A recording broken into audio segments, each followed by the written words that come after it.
Welcome to Andrea Lake 101, The Making of a Billionaire. Secrets of the Apprentice.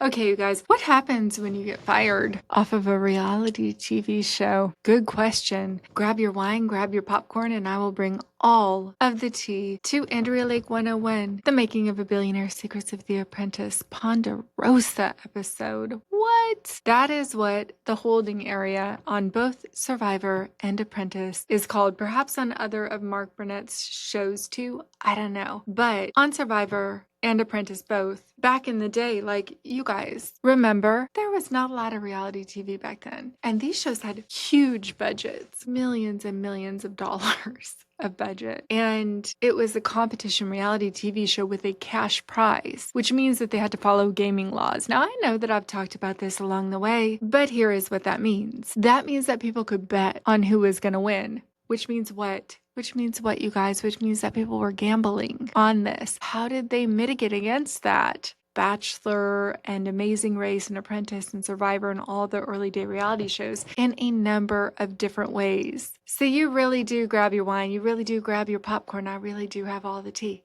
And it's an Apprentice episode, so in addition to all the tea, I also have a little bit of wine. So first, let me tell you the things that little birdies dropped in my ear as I thoroughly canvassed before. Okay, these tasks were cuckoo pants fucking crazy. Like cuckoo pants crazy. 36 hours to pull off what we pulled off in the Chevy Tahoe task, what I constructed and created. 30 hours maybe to do the Boys and Girls Club. Like, it was crazy, these tasks, but I was used to a slog. I would love to let you guys know that I'm relaxed right now in my pajamas, in my pod studio. I'm fucking chilling. If you're hanging with me on YouTube, you're like, she looks a little high. That's because I am a little high. I have been working my fingers to the fucking bone for the last like 23 months. And I got to come home a little early today to shoot this episode. Do you know what happened? I walked in the door and 27 things required my attention. I got here at 1 o'clock this afternoon intending to record. It is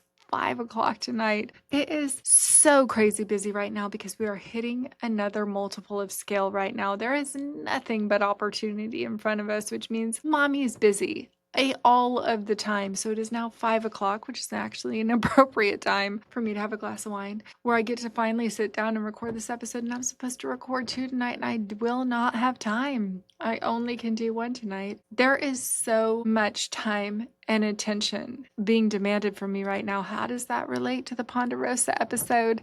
Good question. When I was on The Apprentice, as crazy as it was, as time pressed as it was, as insane as the demand on my time was for those 32 or 36 or 24 hours or 48 or however long we had for a task. Was it busy during that time? Yes, 1,000,000% yes. Was I looking down the barrel of 27 months all day, every day, which is what I promised myself when I came back into Sticker Junkie? No. Do you know how much harder it is to show up all day, every day, whether you feel like it or not, for 27 months versus like pushing the gas for 36 hours when you are hopped up on all of the adrenaline with cameras in your fucking face? That is like candy. That is like easy. That is like my favorite game that somebody just went and made just for me to come play and have a good time and be on vacation. That is what that is like. We didn't take away all of the hard stuff.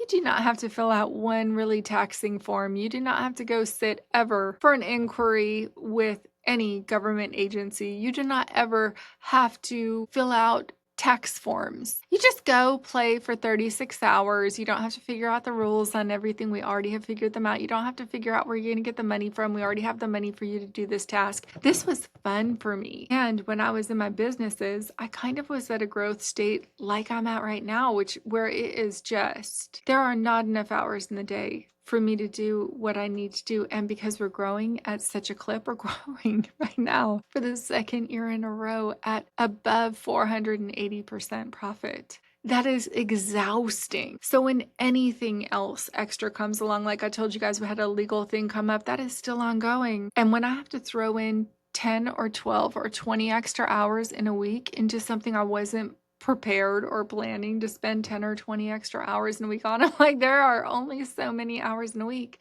There's not just suddenly going to be more. And I'm already working morning to night. So when I was on The Apprentice, it was the total opposite of that. So when I was voted off that show and I still wasn't allowed to fly back home for like 12 or 14 more days, I did not even know what to do with myself. I had not taken a day off in over 7 years. I was like, what? So let me rewind. So I get voted off out of the boardroom. Donald looks at me, Andrea, you fired. And I'm like, cool, peace out. And I went like this to him. I don't remember what I said, but I said something with my hands folded in front of my heart. And I did like a little meditation prayer of thankfulness really quick and said something conciliatory and nice of like, I wish you really good luck or whatever I said. And he was like, what the fuck? And I was so peaceful. I was so peaced out. I was so excited to get out of there in a way that was graceful because the women in the boardroom acted insane. They were like, and she poisoned the food and she lied to George and she's a liar. And I'm like, cool. Just fucking keep going. Cool. She said she was a graphic I'm like, I never said I was a graphic designer because I, in fact, am not a graphic designer.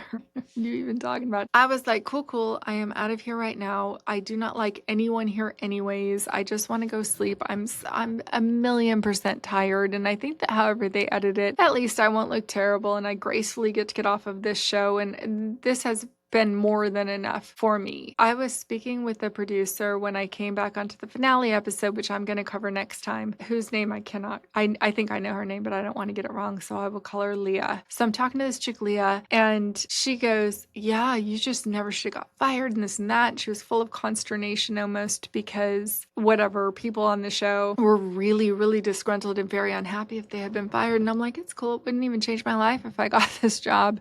But Sean, I think it'll change his whole life because I was helping Sean win the final task and it wouldn't change life for me. She's like, what do you mean? And I was like, I already have millions of dollars in the bank. What else am I going to want? From what I understood later, everybody else that had ever been on the show, period, went on there to like become some modicum of famous. I 0% wanted to be famous. People then were like, well, why did you come on the show then? That's crazy. Everybody comes on here to be famous. And I'm like, I have my reasons of my own. And I was having these panic attacks. I wanted to see what it would be like to not be in control of my environment. If secondarily, I won the chance to build a multi-million-dollar commercial building. And I knew that Trump just licensed those buildings. I knew that he didn't own most of those, but I knew that if he put me in there as some figurehead CEO of some big ass construction company, that I would behave just the way that I have when I date somebody that has kids, where I'm like, I am super not your mom at all whatsoever. I will be the cool older chick. I'll just be here whenever you need me, and I will never try and parent you. Obvi. So if I came in to a CEO position, it would be a really similar dynamic of just like, I am super not qualified to actually be the CEO of a $300 million building. However, I am like a sponge and I will help you in every conceivable way possible. And in return, I will ask you to teach me everything that you know and understand about being a chief operations officer on a project like this, because that is who they would have put next to me was a COO. And I would have done just an absolutely very good job of filling in as best as I could and learning at as quick of a pace as I can. And that's what I did it for. I thought, I will get like a PhD in commercial construction for winning this show. But it's super fucking stupid and ludicrous of me to say, but it really is true. It never occurred to me that I would like become famous from being on the show. I'm like, this is like episode 5. Does anybody even care or remember at all whatsoever who won any of the episodes? Nobody remembers anybody but Omarosa. Nobody. Who is lovely to my mother, by the way, when they met at the season finale, which I will tell that story when we get there. She is literally the celebrity that I have ever seen in my whole life. And I have been around a very lot of very, very famous, very big celebrities. Omarosa, I shit you not, is probably literally the person that I saw have Ed Sheeran also, have the best fan interactions that you can imagine. Just like super kind, super just a real person. So good to her fans. So good to her fans. So anyhow, I just didn't think that it would capture attention. I didn't think I would be any modicum of famous. And because I sort of was the most interesting person on my season, except for Donald, and had this big backstory, and people all of a sudden, like word started getting out that I own these companies, that people had seen ads in magazines for years for my companies. And then I had a whole website that like rolled out that I will talk about, I will close all of the circles on all of those half stories that I just started to tell. I know I've drank a lot of wine, but I really will close all the circles. I get fired immediately. I don't go downstairs in the elevator I came up in. I am immediately like in a service elevator with utility blankets around it. The facade is gone. There's like cardboard / utility blankets for soundproofing, I guess, in this like service elevator to take me down to get into my little ride where they do your offboarding interview, and they would drive you around for hours doing the interview. And I just was done. I was so uncooperative that after 20 minutes, they let me go back. I was like, I'm finished. You're not going to get a thing out of me right now. I said something, I don't remember. I do remember what it is, but I'm not going to share it. I said something right into the camera, specifically to Mark Burnett, and I said, I'm finished. You could drive around with me for hours. I won't say another word. So if you please let me out of this car, I would appreciate that very much. I'll answer like 4 more questions so that you have enough to film, but then I need to go sleep and I'm not doing anything else. I'm finished. And you cannot possibly coerce me. I will not answer any more questions. And they let me go really fast. I felt so devastated. I truly realized the second I got fired, I realized the mistake that I had made, and I always have been inconveniently smart. And I realized just 1 second too late what I should have done in that boardroom, and I hadn't done it, and there was really not much more to it. And I also hadn't left it in a way where they could edit it in a super compelling way of like I had poisoned their food. I did let them know, I don't care if I signed a 96-page contract. You can sue me all that I want. That is attempted murder. If you use that, I really will sue you. I really will. Or I really will tell my side of the story and I will force you to sue me, because I will not let a murder allegation stand. I just won't. And I don't care what contract I just signed. And my max penalty is $5 million, and I have $5 million. So you just go right ahead, because I'll peel back every layer. And I really did say that. And I'm like, I'm exhausted and I'm tired and I know what I should have done. And I'm sorry I didn't do it, and etc. Oh, here's a behind the scenes. And I did not tell this story. So some of the production cast hated me because as a tactic, as a technique, to Sean, actually, at some point, he was like very paranoid. Everybody was not sleeping well. People were, drinking massive quantities of caffeine and anything else they may have brought with them, and alcohol. Lots of people, they were losing their minds on the quantity of sleep that they had received. Me and Tarek, I think, were the only people that, maybe Charmaine didn't drink. There was a few of us, but I know Stacy didn't, but she was already gone. Like most of the people that were left there did drink on top of 0 sleep for multiple weeks in a row. So Sean comes to me one day and he is like out of his mind, panicked over something. And I said, well, I lied to everyone. I even lied to the producers. I know that I am mic'd. I have a camera in my face. I didn't lie to the producers. I know that they can hear me. But I said it to him as a strategy because he was paranoid in the moment of, I don't remember. And I said, no, I didn't tell anybody what you told me. I also didn't even I didn't even talk about it in my OTFs. I know that the producers can hear me saying that. I'm saying that as a strategy because I am very quickly understanding that there is a game going on here and that people need to be calmed or else they'll lose their mind and point the finger at you. This is right before I'm discovering this. So then Sean goes away because I have soothed him. And then there was no gameplay in reality TV back then. I didn't even know that you had to do that. I was learning in real time. A producer nowadays would never storm in after somebody said that because they would know that the person just realized who they're just realized or playing a game strategically didn't want this dude to freak out. So a producer rushes into me super mad, like, you can't lie to the producers and we have the mics plugged in at all times. And I'm like, whoa. And I didn't even address what he said because I very obviously didn't lie to the producers. I knew they were listening to me soothe this guy by saying that story. And I was like, whoa, I do not talk to you that way. I don't talk to anyone that way, and you will not speak to me that way. You won't, period. And it did diffuse his anger quite a lot because he was like screaming at me. It was like not okay. First of all, any men that are out there who raise their voice and come physically aggressively too close to a woman and yell at them, don't ever do that again. In your whole entire life, you're a shitbag human being if you do that to a woman and you're a man, because men are so much stronger than women and it's terrifying. And that's happened to me a few times in my life. It is an all of the way no. So he's way too close to me and he's way too aggressive and he's way too yelling in my face. So I didn't even explain to him it was a strategy at all. And I matched his energy and put him back in his place a bit and was like, do not ever speak to me this way. He's like, well, why are you even here? But it knocked him back enough off of his like rage to say something that was more normal. And I said, because I will get a PhD in commercial construction when I win this show.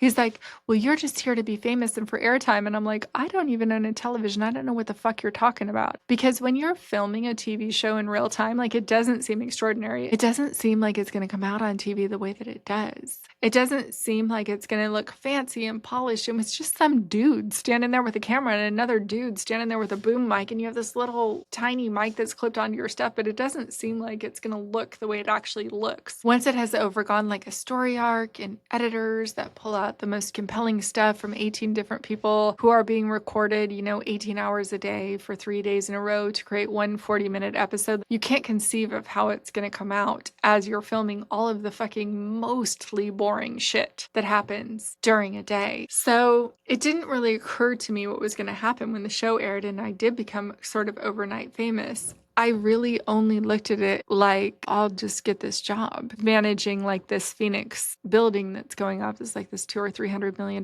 building and that's going up in Phoenix. I have a home in Sedona that I'm staying in and I can just travel back and forth and I will learn everything there is to learn about commercial construction. And truly in my heart, I just thought most likely I probably will then open companies that are based around commercial construction because I will learn enough firsthand on this job site. And then I, of course, would be able to go raise around as somebody that was on The Apprentice and then built this big building in Phoenix. So I really did think that that's probably was the most likely thing that was going to happen. So I was shocked when I was suddenly out and in the elevator and on the way to the Ponderosa and there have been all these cameras and all of a sudden, no. So when I get in the cab, though, a bunch of the people in production I knew just didn't understand that I had said that as a strategic thing to like put this one player on my team back into line so he wouldn't worry about, I don't even remember what it was about, but he was afraid I was going to say something to someone and I just could have literally cared less. I have no understanding of what it was.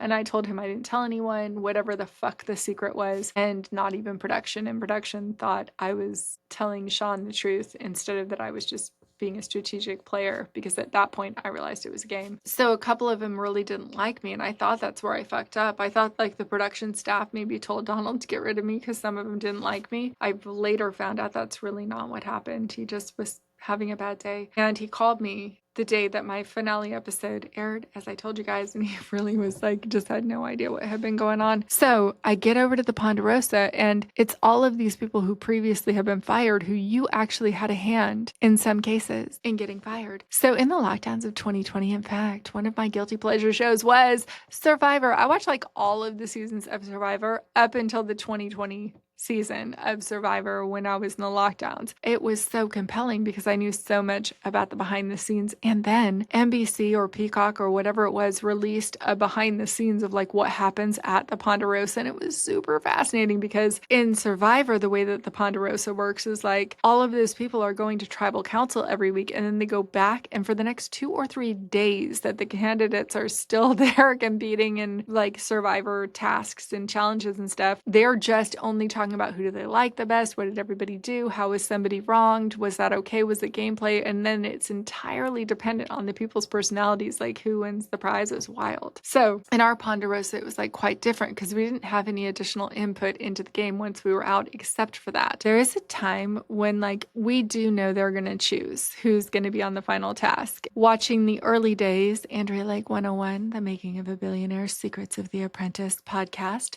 one of my viewers, Ben, he made a very astute observation of like, oh, they brought back Pepe. That's probably because like Lenny and Pepe became friends when they were both fired. And I'm like, that's completely true. In the Ponderosa, Lenny became really good friends with Pepe and Pepe got voted off really early. And again, Pepe became like a Congress person. He was like a super smart guy. He's a lawyer who runs a big business conference. Like I think it's like an AI or tech conference out of Miami. He just has been successful in many areas of life since he left. And he was like, no, I want to come back for this finale because he got fired super early on something that just like, no matter who would have gotten fired early, right? This is just a group of very accomplished people in general. And so it kind of sucks. Anybody got a raw deal who was fired off in the first 5. At baseline, you're pretty smart to have landed your way in the room in the first place. So lots of things went on in the Ponderosa. So I get there and everyone is like shook and they are all really drunk also. And I have not had a drink in, it had to have been 10 years by that point, maybe 9 years, I guess. When I was 23, I'd started dating a guy that didn't drink at all and was a really successful entrepreneur. I went out with my girlfriends for some event and I drank too much, which was incredibly unlike me. And I was so hungover and I'm like, I'm not drinking. I'm never drinking again. I said, well, at least till the end of the year. He didn't drink, so that was very easy. So then it was 9 months that I hadn't had a drink by the end of the year and I still was with this dude and he didn't drink and he's like, how about if you just don't drink anymore? And I didn't drink again for like 9 years. And then on the night that I got fired off of The Apprentice, everybody was drinking in the Ponderosa. And I was like, maybe just make me like a Kahlua, Bailey's, and cream. I'm so up on adrenaline that I'm going to talk to you guys, but I'm exhausted. I haven't slept in like 28 days at this point. So I have just like a little mini drink. I mean, I feel like a Kahlua and Bailey's and cream is the equivalent of like Bill Clinton saying that he took a hit but he didn't inhale. That is not a real drink. It's like a baby barely drink. I'm talking to all these people, but they are all really buzzed. So nobody has a problem with me at all. They're just like, hello, good to see you. They're having a good night. I drink my little drink and I'm like shell shocked a little bit, but it's this nice-ish like condo complex in Jersey right across from Manhattan. It's these brand new, very soulless style condos where they're furnished like pretty much all in white and cream and gray, but like not in a nice way, just in a like this exists and it's here kind of a way. And it's right next to the ferry to get into Manhattan in 15 minutes. And it's brand new. It's not done well or beautifully where we're staying. However, they have huge contracts with the NBA and a bunch of record labels, specifically in the hip hop space, and NBC. So like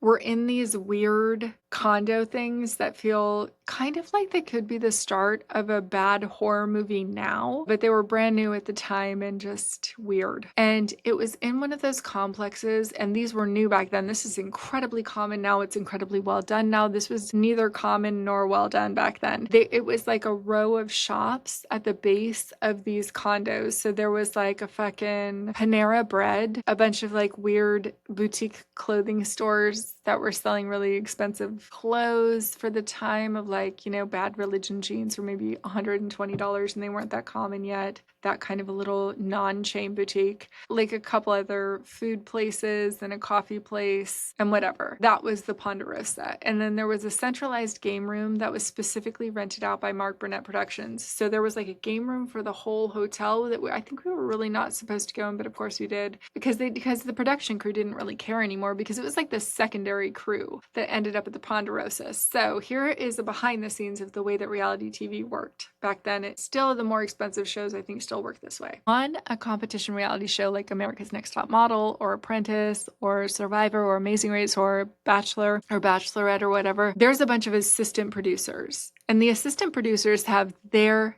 cast, like their candidates, who are their people whose storyline that particular assistant producer is following. So once all of your contestants off of America's Next Top Model or Amazing Race or whatever, I don't know how the other ones worked, but this is how Survivor and Apprentice worked. Once your candidates were all voted off the island or out of the competition for Apprentice, then you, as an associate producer, were moved over to sort of babysit those same contestants while they were in the Ponderosa because everybody knew that some of those contestants were going to come back in the finale task. Plus, they had to like entertain us because people would just leave, I'm sure, if they weren't entertained. Even though I didn't have access to any of my money, any of my credit cards, and I was contractually bound, I had a really lot of money. So for me to break my contract, would they have really come after me legally? Probably not. If they did, could I have paid the fine? For sure. The producers were incentivized to keep you happy and stable while you were at the Ponderosa. So there was an on-site psychologist who would like take counseling meetings with people who had just been fired, and you could go see her as much as you wanted while we were there. There was like all of our meals were paid for. And in addition to that, we got gift cards to all of these weird little, I think whenever you ran out of money on your Panera Bread, they would give you like more cards. But I was used to eating like Inns and like PF Chang's, which I was like, you guys, I was used to eating insanely fresh, huge quantities of the best vegetarian and vegan food. It was nothing like that where we were. So I was on a constant quest for like good food. And then some days they would do fun outings for us. So anyhow, I get back in there and you're like, they tell you like, there's a phone in your room, but you're not allowed to use the phone. And I'm like, oh, okay, cool. Good to know. I immediately called my friends because I was just like devastated and I was telling them the whole story of what happened. And they were like helping me mentally through the fact that I now had to wait 6 or 9 months. And this editing, which I had no idea how it was going to be edited, was going to be shown on national television. And remember, you guys, I have been accused of attempted murder and I was pretty sure they couldn't use it on the air, but I did not know that. So I was like, what the fuck? But also, you guys, as to my previous point, I worked my face off back then. I couldn't remember the last time I had 10 or 12 days off. And we were like in New Jersey, right next to Manhattan. And if we said like, hey, I want to go to the Guggenheim, I've never seen such and such. I want to check out Central Park. Can we take a walk over here? I would like to do an outing today. It sounds really fun to go do blah, blah, blah. Literally, the assistant producers, they didn't have any other job but to keep us happy. So they like drove us to a corn maze and fucking, I don't even know, like I stayed away because it was near Halloween. And then one day they were like, Charmaine and Leslie, I think, wanted to go. I don't remember who went with me, but they wanted to go, I think, shopping in Manhattan. And I was like, oh, okay, cool, I'll go. We went to Prada that day and I had never been to Prada and I was really wealthy and I was a sample size. I'm 5'10". I lost so much weight on that show that like literally we're going to talk about this on the finale episode, but they were talking like they were going to run a storyline that I was anorexic. And I'm like, you guys are insane. I am eating everything I can. I lost 14 pounds when I was on that show because I didn't sleep and there like wasn't enough food, but I was eating everything I could. I'm like, I am eating back-to-back Oreos and bagels and the least nutritious things on the world. And I am dropping weight like crazy because I have such an insanely high metabolism and I am eating calorie after calorie. I'm eating fast food. I've never eaten fast food in my life at this point. And I can't keep an ounce on me because of the dysregulated sleep and the over amount of exercise. And I'm like, you guys, I do not have an eating disorder. You're watching me put food in my mouth everywhere we go. But like, I don't have a steady, stable, like really large diet, which is what I did eat back then. So we're in the Ponderosa and then we're all going to go shopping and we go to Prada. Every single pair of boots I try on is gorgeous. And I'm like walking around in them and they're these 5-inch tall Prada heels with little boots. They're so cute. And I'm like, cool, do you have this in the other color too? Like, I like this in brown. Do you have this in black? And they're like, yes, we have this in black. And I'm like, cool, I'll get both.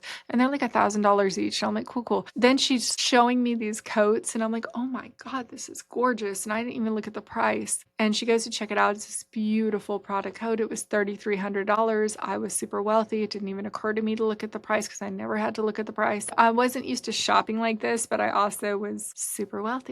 And so she's like, oh, it's $3,300. And I'm like, cool, yeah, I really like it. Do you have a turtleneck that might go with that? That was the shopping trip for me. And the women I was with were like, what the fuck? I don't even know if they went with me or I did a fashion show for them afterwards. I literally can't remember, but I bought all of the clothes when we went on that shopping trip. And then we went to the little like boutiques I was talking about in the Ponderosa area. And of course, everything I tried on fit. I was a size 0 and 5'10". I was the runway size. I never meant to be a size 0. I lost all that weight on the show. I didn't mean to lose any weight on the show.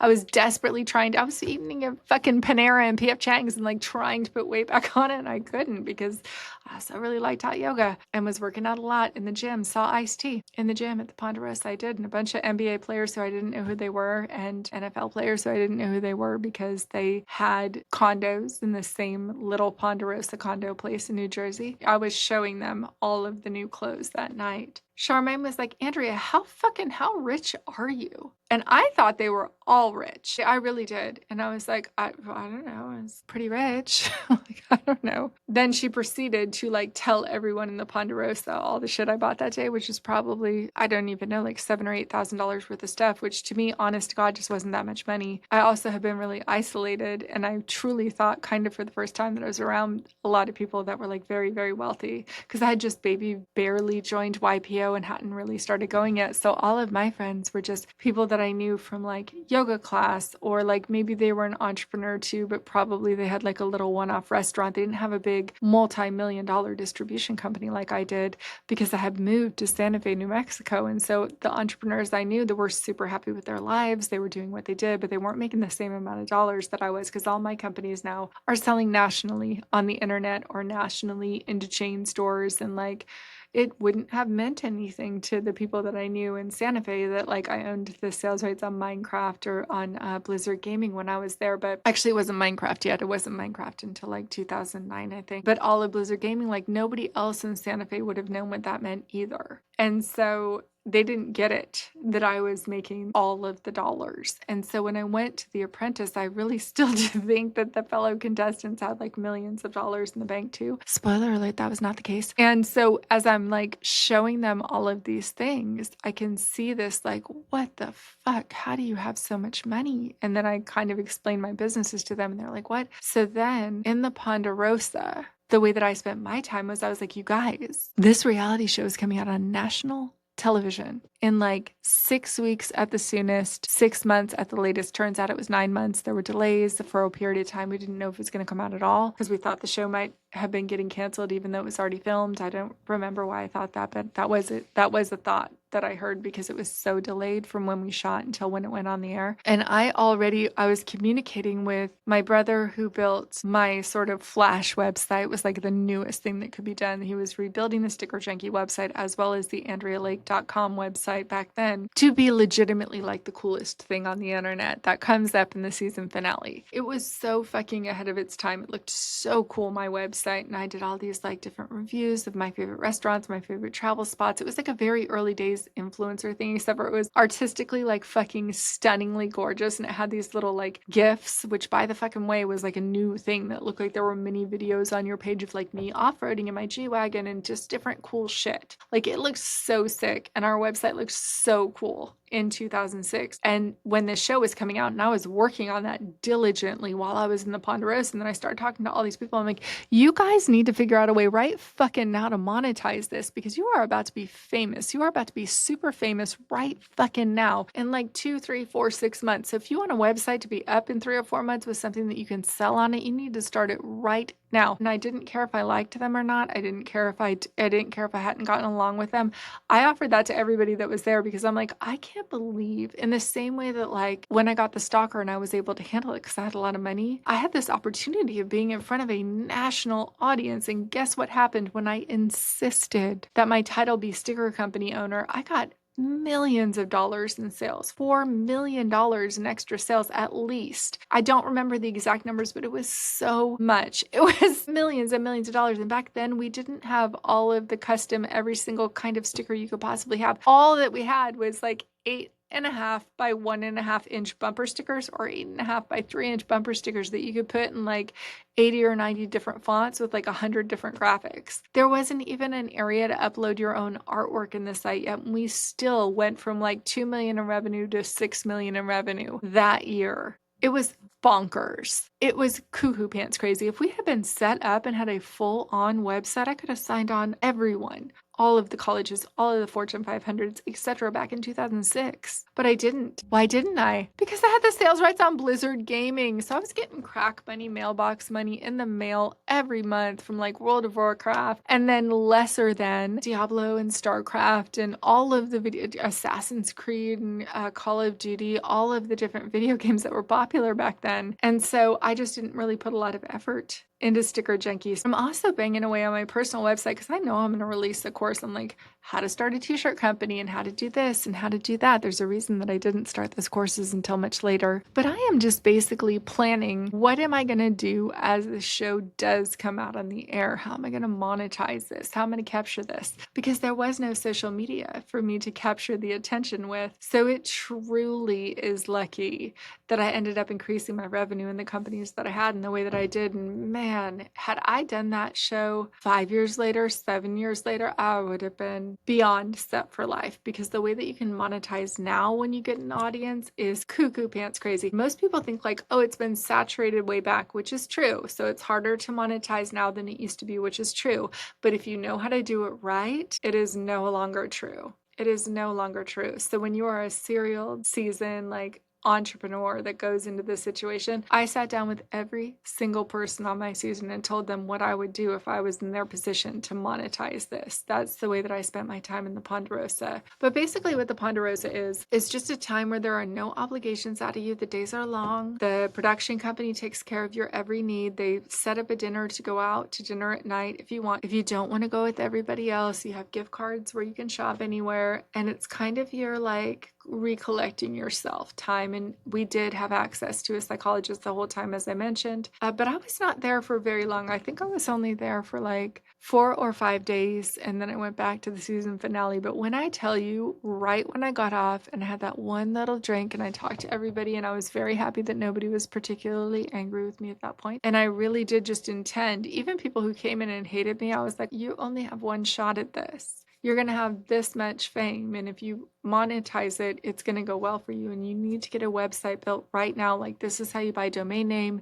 and you need to do that right now because you have this little teeny tiny pocket of time that you probably will never have again to monetize what's coming for you. And the people who took my advice on that, that was very, very smart of them. And the people who didn't, that was unsmart of them, because some people disliked me so much that they didn't take the advice and they missed this little wave of time where they could have really, really, really done well. Because what I did was reach out to like every single chain store that I wanted to have a relationship with. Every single big company that I wanted to have a relationship with, I reached out to in the years following The Apprentice, and that's how I got Pepsi as a client. A lot of very good stuff happened because I had the foresight to do that. I became friends with some very, very, very senior people at Microsoft and got to do a lot of stuff with them in the future. I felt really good about the way that I spent my time in the Ponderosa, but just like there was an integration time where I just was decompressing from having been awake for so long. I think that I slept probably for like 18 hours after I first got back into the room. And I remember like getting a call the next day. I was so disoriented because they put me in a room that had blackout curtains. And you guys, I'm such an aggressively early riser, and I rise with the sun. I don't set an alarm. I know I sound like a fucking asshole when I say that. I know that. I know there's memes about that. People who are like, I didn't even set an alarm and I'm up at 4 a.m. I am that person. It's ridiculous. It's insane. It doesn't matter when I go to bed. It is insane. They called me at like 11 in the morning. They're like, are you hungry? And I'm like, I'm starving. And they're like, we have these gift cards. I'm like, is there any way that somebody can just leave food outside my door? I can't move. I won't ask for this again. I really won't, but I don't think I can go down and get a gift card from you. And I am so hungry. It was way before DoorDash. And so they literally brought food outside my door. I was exhausted more than I have ever been in my life. And the level of like mental clarity and sanity that I remember regaining just by sleeping, I didn't even understand how long-term sleep deprivation could affect someone until I was on that show. I don't remember much else from the Ponderosa other than, of course, I ran into all those famous people because that was there. But mostly it was just a time of me, it's starting to settle into me that like, oh shit, I have many, many, many, many, many, many, many, many months in front of me where I'm just going to have to wait and see how this edit goes, because it could go so many different ways. And I was really hoping that it would not disrupt something with my businesses, because it was only after I had started filming the show that I started even to hear about like the villain of the season. And I was like, well, I can read the writing on the wall here. I know who that's, no confusion who that's going to be. So how are they going to make it look like I'm nefarious in some way? But luckily they were not capable of making me look like I had actual malice or anything. But I truly was afraid of how the food poisoning allegations were going to come out. I mean, I really was, because I was just like, are they going to make it look like I actually tried to do that? I think I said nothing. And so I don't think that the production company will be able to incorporate this. And the funny thing is, the only thing that I actually threatened the production company about was when I thought that they were going to make it look like I had an eating disorder, which I have never had. And I was a runway model when I was 14, 15, 16. And so I knew young girls who had eating disorders, and I was like, that is not something that you can, that's not a plot point on a TV show. Like, you need to find your moral compass if you're going to edit this into a reality TV show. That is disgusting, and I fucking swear to you, I promise you, even if I can't sue you, I will make it so public in some way. And I said that to everyone in production, including the executive producers, and they did not run that plot point. But that producer Leah, did tell me they were planning on it, and they had a whole story arc of that. and they didn't, which was good. And that's all I remember from that. But I didn't threaten to sue them over the food poisoning thing because I'm like, it does make good TV. I'm glad they didn't do it because I was so worried about it back then. Now, I mean, it's just funny to me. When I got in the elevator after I left, those fucking 3 chicks started singing like, the witch is dead, the witch is dead, thank God the witch is dead. Are you serious right now? All that I ever did was be excellent. All that I ever did was show up and do the task the actual very best I can, which is the whole fucking reason that you guys kept winning. So when Ellie and Roxanne turned on each other, first they turned on Tammy, which I'm not gonna say. I was not happy by that. And then they turned on each other like hard, and I was like, that all sounds right. Not a lot of loyalty going on there. But again, they're all really smart, incredibly accomplished women, and I would totally cheer for their success. So something I should say for the Power Chick Mafia, just because I root for the success of all women, which I do, that does not mean that I get along with all women. That would be ridiculous. I don't. But I wish every single one of them well. I really do. And in this case, those ladies came out. They came out with daggers. They came out for me. They declared there would be blood on the boardroom walls. Was there a little schadenfreude as I watched each one of them walk into the Ponderosa and be astonished that their former allies stabbed them in the back? I'm not going to say no. I'm not going to say no. And I'm so thankful that women seem to behave less and less that way these days. But all that I ever did was do my best in that show. Then I got called back for the finale, so we'll discuss that in a future episode of Andrea Lake 101, The Making of a Billionaire, where I helped Sean to win the final task with the Bare Naked Ladies. And one of those dudes was a big fan of mine. True facts. He invited me to shows for years, then years after that. And I did explain to him, I'm like, I'm really sorry. I will not date a musician. I won't. I will not do it. I would be too jealous when you're on the road and women are all around you. And he was like, Andrea, are you kidding me? That's super not me. And I'm like, I don't care. I have actually never dated a musician, but I've had a couple of professional musicians ask me to date them. A couple of professional athletes ask me to date them. And it's the same thing. I'm like, no, there are women throwing themselves at you everywhere you go. I'm going to stick to my tech nerd, guys. And so that's what the wine episode gets you. I hope you guys have an incredibly amazing week and join us next time on Andrea Lake 101, The Making of a Billionaire Sticker Wars. Oh my God, it is so past time for a Sticker Wars update, you guys. Grab your wine, grab your popcorn, and I promise you, I will bring all of the tea. I'll see you next time.